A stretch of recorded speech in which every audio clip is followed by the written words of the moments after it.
diri kita sendiri. Jujur, saya banyak excuse teman-teman. Saya excuse kantor saya nggak bagus, saya excuse leader saya nggak sokong saya excuse saya ini punya 2 anak, saya ini nggak bisa kerja, segala macam saya excuse. Sampai berbulan-bulan mungkin saya nggak kerja juga. Jadi benar-benar down, ngerekrut tim susah, ini susah, itu susah, saya excuse semua. Teman-teman ada nggak yang sama seperti saya? Semua.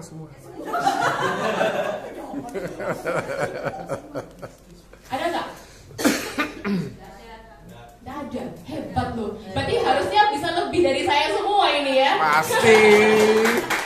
Keren loh ya. Di kantor sini, mau dong saya ikut di kantor sini, boleh nggak? Ya.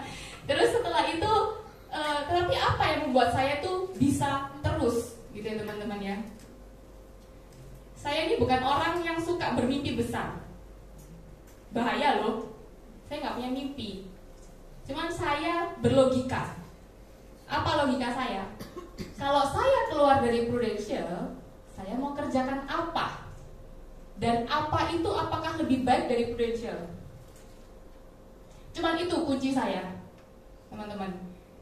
Jadi ketika saya mau quit, dan rasa mau quit itu gede banget dan berkali-kali kadang-kadang ya, dan males deh kerjanya, males gitu kan. Saya bandingkan lagi, terus saya mau ngapain? Mau kerja IO? Langsung deh, positif dan negatif. Positifnya ini. IO ribet, nggak punya sistem, pajaknya mikir sendiri, orang-orangnya mikir sendiri gitu kan. Belum gaji kru IO, gaji ini itu. Aduh, nggak deh, Prudential lagi aja deh. Saya gitu loh teman-teman. Jadi kalau misalkan teman-teman yang punya mimpi besar itu bagus banget gitu kan. Tetapi ada satu kunci lagi yang pengen saya teman-teman benar-benar fokus di Prudential. Kenapa? Bandingkan dengan yang lain. Gitu. Nangkep ya teman-teman ya. Nah, saya ingin membicarakan tentang excuse. Karena excuse ini banyak terjadi di mana-mana. Ada yang excuse nggak punya waktu. Ada nggak? Nggak ada ya? Hah? Semua excuse nggak punya waktu. Sibuk A, sibuk B, sibuk C. Kalau misalkan ada itu juga sama dengan saya. Cuman kalau saya mau excuse dulu, saya punya anak umur 4 bulan waktu itu. Kalau saya mau excuse ke leader saya akan bilang, saya nggak bisa kerja. Kenapa? Saya punya anak di rumah. Jadi kira-kira apa yang saya lakukan? Mungkin teman-teman pengen tahu? Yang saya lakukan adalah saya chatting teman-teman. Saya ini kebanyakan kalau misalkan closing itu tidak pernah ketemu dengan calon nasabah berkali-kali. Karena saya punya keterbatasan waktu, saya ngurusin anak juga, saya closingnya itu biasanya mungkin hanya sekitar 1 kali atau 2 kali itu sudah langsung tanda tangan sama nasabah. Yang saya sering lakukan adalah saya sering prospek di handphone. Ada yang sering begitu? Hah? Gak ada ya? Ada ya? Enak kan? Enak kan? Sama dasteran. Belum mandi. Jadi kayak gitu teman-teman. Anak tidur, saya WA. Gitu. Siapa yang bales, baru saya jelaskan. Sampai ada nasabah saya yang bikin grup WA, papa, mama, dan saya. Isinya ngomongin apa? Insurance semua. Enak banget itu. Sebentar-bentar begitu saya update status, dia nanya, itu produk apa Ki? Gitu, ngomong lagi. Yang meskipun ada yang bilang, kadang bilang, aduh lagi gak ada duit, lagi ini, lagi itu, cuman paling enggak itu sudah menjadi satu ajang untuk saya promosi. Dan mereka benar-benar suka sih saya prospek lewat WA. Ketemu cuman 10 menit, tanda tangan. Karena kan ISIS sama ISPJ kan segitu ya. Ya itu dah. Kasih tahu itu tanda tangan, sudah pulang. Enak banget. Hah? Kayak gitu teman-teman. Terus apa lagi? Ya saya sih kebanyakan seperti itu cara kerja teman-teman ya. Jadi kalau misalkan ada yang mau tanya gimana cara kerja saya, boleh. Atau sudah ada yang pernah kan itu Mbak? Ya? Hot market ya? Kenapa? Hot market itu. Hot market itu gimana? Sama saudara. Oh, ring 1. Iya. Iya. Iya. Saya ring 1. Kenapa? Karena itu tadi saya nggak cocok kan fasting teman-teman. Sudah pernah dicoba sama Ko Yohanes tuh di belakangku. Oh, mulai itu berarti. Itu kan rajanya kan fasting ya teman-teman ya. Saya belajar loh sama beliau. Modus ternyata gue. Modus, nggak modus C. Istrinya teman saya. Dipantau. Enggak, saya belajar loh teman-teman. Maksudnya saya sendiri punya riset tapi saya belajar. Saya pengen kamu fasting, saya pengen itu, cuman memang nggak cocok sih. Hah? Apa? Makanya. Iya. Prospek melalui WA itu bisa tahu dari detailnya. Maksudnya pertama kali ngomong apa, kemudian melanjutkan sampai akhirnya closing itu seperti apa? Mungkin lebih detail ceritanya. Ya, jadi gini, kalau misalkan kenapa? Saya fokus dulu, saya mau jualan apa? Ya, saya fokus jualan apa? Waktu itu saya jualannya dana pendidikan anak. Dana pendidikan anak, saya nge-blast jadinya. Halo, C, siapa? Misalnya ya. Sudah tahu belum kalau Prudential punya program dana pendidikan anak? Ada yang pro, ada yang kontra. Yang pro mungkin bilang, ya apa itu? Ada pro, ada kontra, ada absen. Jadi gak dibaca. Ya. Terus yang kedua ngomong, oh saya sudah punya, bla bla bla bla bla bla.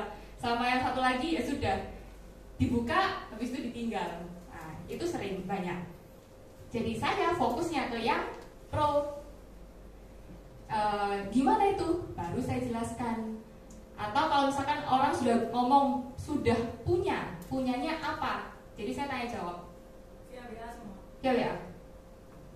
Jadi ngomongnya itu lebih singkat-singkat ya. Jadi misalkan contoh, oh punya Manulife misalnya, oh punya apa? Itu gimana sistemnya? Nggak tahu gitu. Oh biasanya, tak bilang gitu.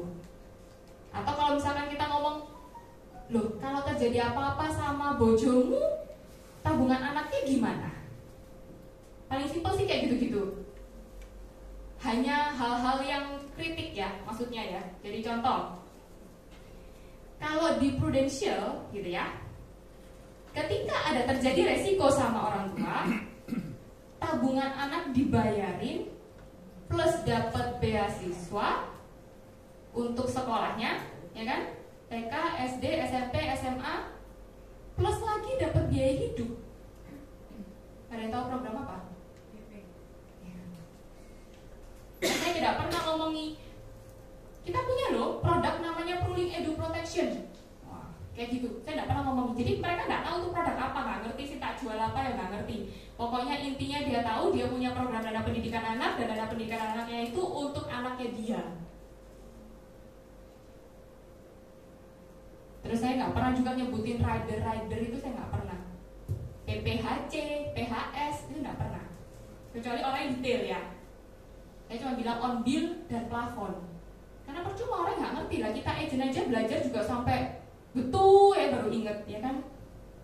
Apalagi calon nasabah yang nggak pernah tahu Prudential gitu. Saya ngomongnya gitu.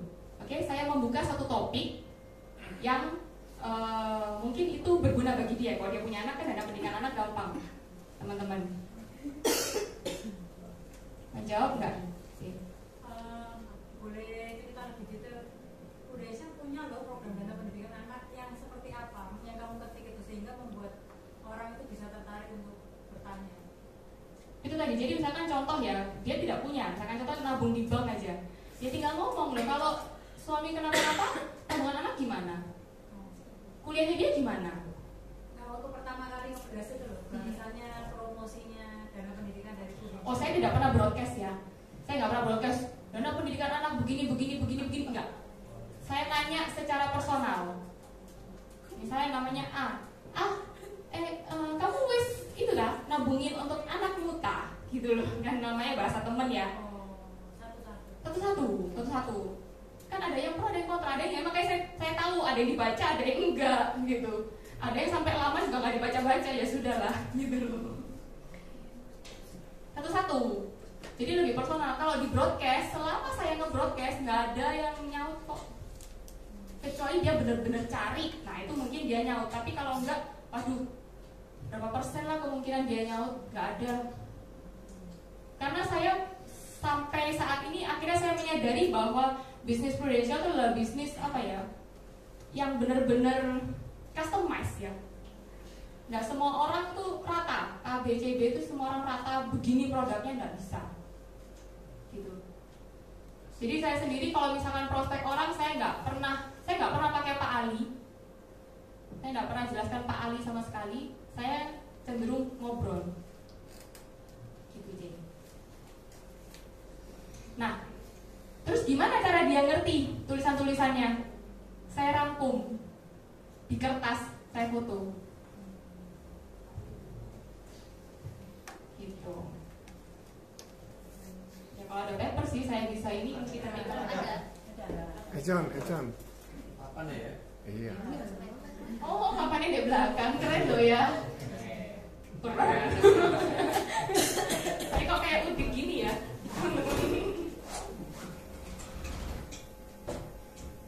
Ini yang dulu ya, saya dana pendidikan anak, cuma dana pendidikan anak kecil sih teman-teman. Jadi sekarang saya nggak jualan lagi dana pendidikan anak. Yang jual sekarang apa? Hah? Saya kepengen jual UP, kritis gitu, maksudnya yang gede-gede aja. Aran Pak. Kenapa? Alasan. Saya agak lupa ya waktu itu saya jelaskan apa ya. Jadi gini, misalnya,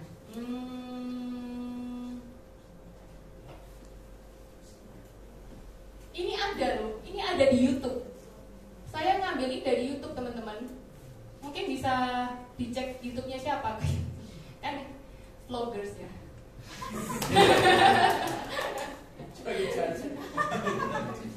750.000, misalkan sampai berapa tahun ya waktu itu dia bilang ya, 15 tahun. Itu akan menjadi berapa pada saat kuliah? Ya. Tapi ketika ada resiko, maka yang pertama, dana kuliah anak aman, pasti. Itu yang mana? Itu yang ini. Jadi cara tulisnya begitu. Yang kedua, dana sekolah anak aman. Dalam kurung apa? TK, SD, SMP, SMA dibayarin. Yang ketiga, biaya hidup anak aman. Apa? Makan, minum, terus apa? Rekreasi, Boneka. ya itulah. Bayangkan satu produk itu bisa melindungi semua biayanya anak.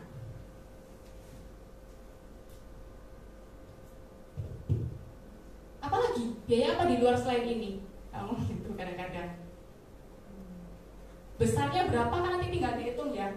Ini ada sih kemarin di YouTube, cuma saya sudah nggak pakai ini. Ini tahun lalu waktu saya 2016 itu. 2016 saya iniin. Jadi cuma 750.000 kayak gitu.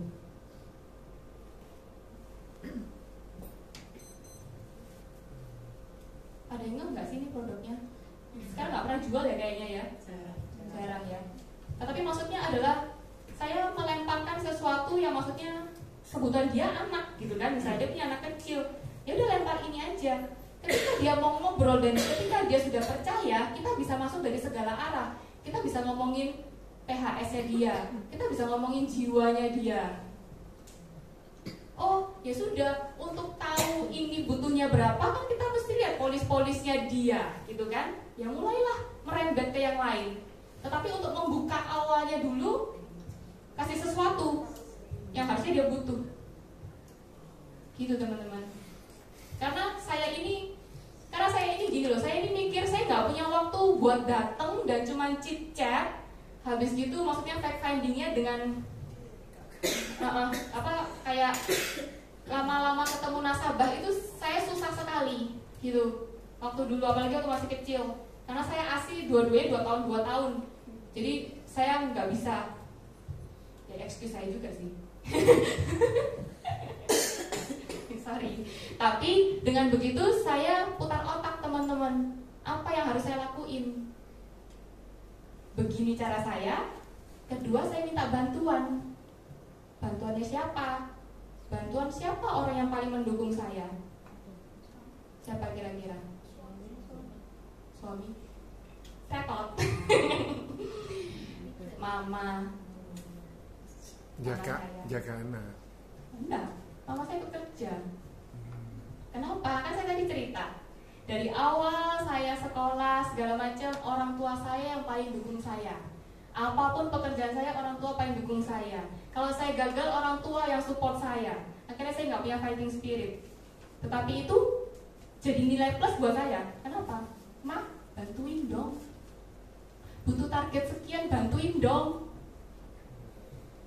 Tinggal dikenalin saya yang maju. Tinggal jelasin, oke, gitu. Jadi saya ngajarin mama. Walaupun mama nggak pernah mau ikut training, nggak mau apa. Begitu. Dulu awal-awal mama saya malah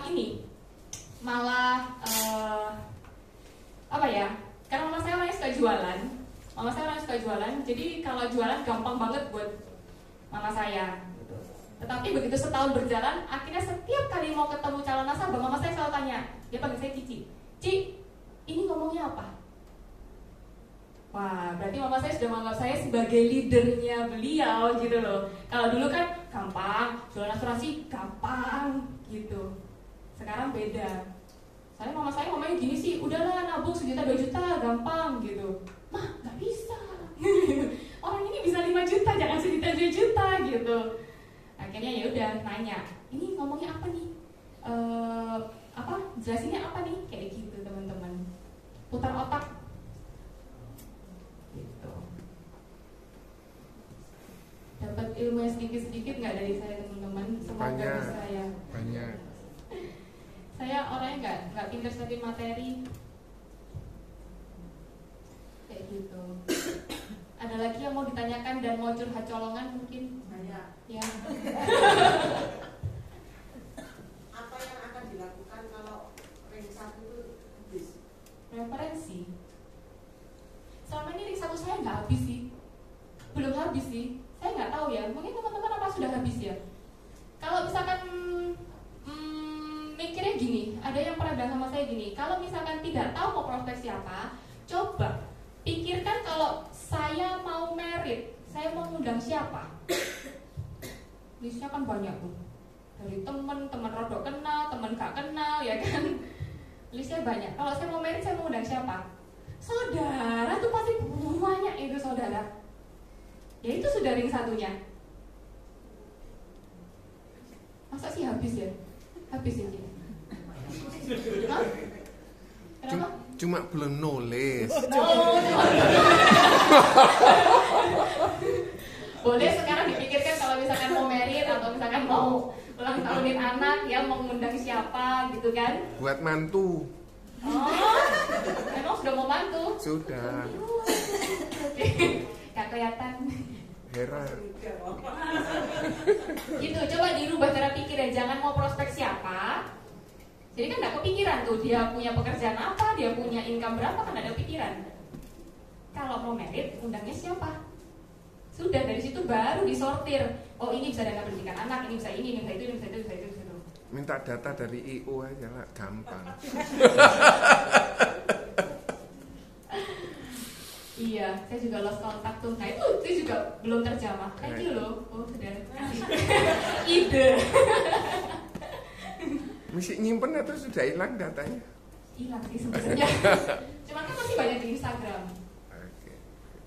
Instagram paling banyak. Gitu. Temen kalian? Kiki boleh cerita nggak tentang perjalanannya Kiki sehingga sampai dapat Berlin itu ya apa sih usahanya? Oh, oke. Jadi tahun lalu saya dapat Berlin itu 17 polis, teman-teman. Saya kepengennya ya itu tadi, pengennya gede-gede aja, gitu. Hah? Sama ya. Nah, saya punya satu case itu benar-benar besar sekali, itu 36 juta per bulan. Dan itu prosesnya dari bulan Juni sampai bulan November.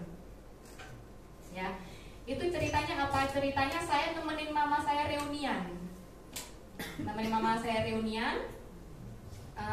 Jadi di sana saya kepingin kasih satu materi tentang paper asset. Jadi saya meminta di reunian itu ya sediakanlah tolong waktu 10-15 menit untuk saya bisa ngomongin tentang paper asset di depan kira-kira mungkin berapa ratusan lah ya, kayak gitu, di luar pulau. Ya, sudah sampai sana ternyata saya bukannya hanya ngomongin tentang paper asset, tapi saya juga jadi MC-nya dan saya juga jadi IO-nya. Dan waktu itu saya cuma bawa baju merahnya Prudential. Jadi saya jadi MC-nya di situ pakai baju Prudential, teman-teman. Rada nggak cocok memang. Cuman ya sudahlah, kita namanya membantu ya, kayak gitu. Oke, dan saya jelaskan paper asset. Karena saya mindsetnya ketinggian, teman-teman, preminya ketinggian. Ya, itu agak belajar sih itu memang. Ketika mau menyampaikan materi, kira-kira orang-orangnya itu berapaan? Gitu. Jangan set ketinggian. Begitu ketinggian, jiper semua. Tinggi nih, gitu loh, ya kan? Nah, yang nyantol adalah saudara saya. Saudara saya di situ juga. Nah, saudara saya di situ juga. Jadi waktu itu sampai berapa ratus juta lah, gitu-gitulah. API-nya ketinggian banget deh pokoknya. Akhirnya saudara saya nyantol. Dan saudara saya itu dia sebelumnya adalah nasabah pupus saya di Jakarta, teman-teman. Dulu sempat ngambil UP2M 10 tahun lalu. Jadi udah nasabah lama. Tetapi bagaimana cara kita ngomong lagi, orang dia sudah punya banyak gitu kan. Ya sudah, alhasil gimana. Wah, alhasil gimana. Akhirnya mau untuk proteksi hutang. Ya sudah, dibikinkanlah proteksi hutang. Dan beliaunya hampir usia 60 gitu. Dan itu pun ya harus ketemu terus, ngomongin terus, buka semua polis-polis lamanya, masih kurang sekian gitu. Tapi cuma satu untuk proteksi utang. Padahal